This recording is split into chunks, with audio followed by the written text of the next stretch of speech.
அன்பான தேவ பிள்ளைகளை, இந்த காலையில் புலம்பல் 3ஆம் அதிகாரம் வசனம் 56 கர்த்தர் பேசுகிறாங்க. கர்த்தாவே என் சத்தத்தை கேட்பீர் அப்படின்னு ஒரு சத்தமும் ஒரு வசனமும் வருது. இந்த வார்த்தை வரும்பொழுது இதோடைய சாராம்சத்தை பார்த்திங்கன்னா, கருத்தை நம்பிக்கையற்ற நிலையில் காணப்படுகிற ஒரு சத்தமாக இருக்குது. ஏன்னா நம்பிக்கை இல்லை. கர்த்தாவே என் சத்தத்தை கேட்பீர் அப்படின்னா முன்னும் தெரியல பின்னும் தெரியல, அந்த அளவில் ஒரு சோகத்தின் சத்தமாக இருக்குது. ஆனால் இதில் கரெக்டாக என்ன நீங்கள் தெரிஞ்சுக்கணும், நம்ம உண்மையான மனமாற்றம் உண்டாகும் போது தேவன் ஜெபத்திற்கு பதிலளிக்கிறார். அப்போ இந்த சத்தத்திலே ஒரு மனமாற்றம் இருக்குது. தேவன் கர்த்தாவே என் சத்தத்தை கேட்பீர். அப்போ இங்கே என்ன பண்ணுறாங்க, அந்த உறுதியை கொண்டாந்து கர்த்தர் மேலேயே வச்சுட்டாங்க. அப்படி இருக்கும்போது கண்டிப்பாக இந்த ஜெபத்துக்கு பதில் வழியும். காரணம் என்னென்னா, இந்த ஜெபத்துக்கு பதில் அளிக்கிறதுக்கு ஆண்டவர் இது எருசலேம் அழிவை கண்டு புலம்பல் பாடுகிற எரேமியாவோட ஜெபம். எரேமியா ஒவ்வொன்றையும் கர்த்தர் கண் காட்ட அதெல்லாம் எடுத்துக்கிட்டு இது இப்படி இருக்குது இது இப்படி இருக்குன்னு சொல்லி ஜெபிக்கிற ஒரு மனுஷன். அப்போ அந்த எருசலேம்லேருந்து வந்த மக்களுக்காகவும் அந்த நகரத்துக்காகவும் அவர் கண்ணீர் விடுகிற இந்த ஜெபம் எங்கே பார்த்துப்பா சொல்கிறாரு, தேவனை நோக்கி இரக்கமாக இருங்கப்பா அப்படின்னு கூப்பிட்றாரு. இதில் எத்தனை உயிர் அழியுது, எத்தனை பேர் சிறைச்சாலைக்கு போகிறாங்க, அடிமைத்தனத்துக்கு போகிறாங்க. இப்போ நம்ம உக்ரைனை பார்க்குறோம், ரஷ்யாவை பார்க்குறோம். இதுதான் அன்றைக்கி நடந்திருக்கும் போல இருக்குது. அதைத்தான் அந்த வெளிப்பாடு வந்துக்கிட்டு இருக்கு நமக்கு. அப்போ அந்த ஆண்டவருடைய சத்தமானது சங்கீதம் 3:4, லூக்கா 18:1, யோவான் 16:24, மத்தேயு 26:41 இதெல்லாம் நமக்கு கொஞ்சம் உட்காந்து படித்து பார்த்தா தேவன் நம்மை ஜெபிக்க சொல்லுகிறார். ஜெபத்தின் மூலம் தேவனுடைய உறவு உண்டாகிறது. அதுதான் வார்த்தை. அப்போ லூக்காவில் நீங்கள் எடுத்து பார்த்தீங்கன்னா 11ஆம் அதிகாரம் 9-13 வரைக்கும் இந்த ஜெபத்தில் தேவனோடு உறவாக இருக்கிறவங்களுக்கு நல்ல ஈவு கிடைக்கிறது. இது சக்தி வாய்ந்த ஜெபம். எது? துன்பத்தில் மனதுருக்கத்தோடு ஜெபிக்கிற ஜெபத்துக்கு பேர் சக்தி வாய்ந்த ஜெபம்னு சொல்லப்படுகிறது.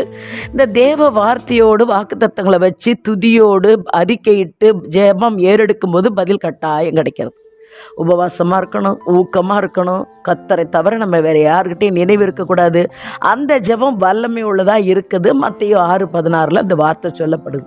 எஸ்தர் 4:16 பார்த்தீங்கன்னா, அந்த எஸ்தருடைய ஜெபம் பூரண உபவாசம். அந்த அம்மா 3 நாள் இருந்தாங்க. நாங்கள் சோர்த்து நாங்கள் தண்ணி குடிச்சாங்க, என் தாதிமாரும் நானும் இருப்போம் அப்படின்னு 3 நாள் பூரண உபவாசம் எடுத்து வெற்றி பெற்றாங்க.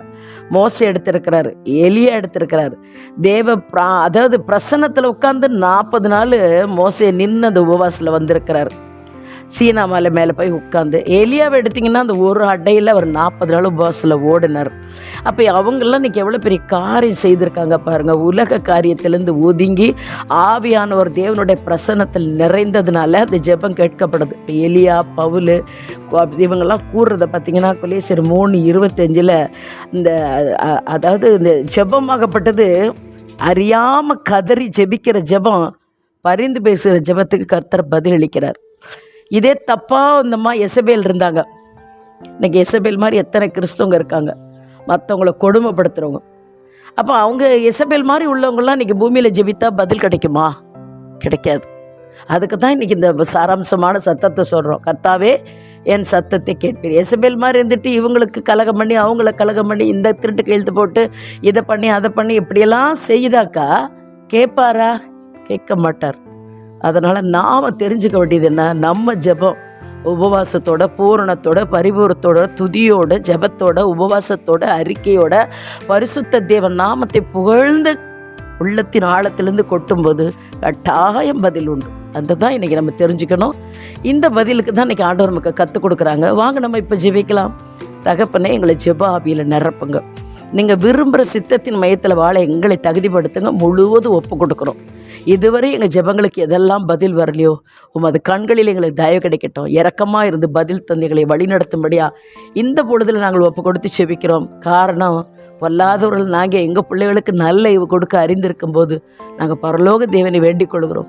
எங்களுக்கு ஒத்தாசையான பரிசுத்த ஆவியை அனுப்பி எல்லாவற்றையும் நன்மைக்கு ஏதுவாய் செய்கிற, ஜெயத்தை கொடுக்கிற ஜீவனுள்ள தேவனுடைய நாமத்தில் ஜெபித்து ஜெயம் எடுக்கிறோம் நல்ல பிதாவே. ஆமென். தேங்க்யூ. God bless you.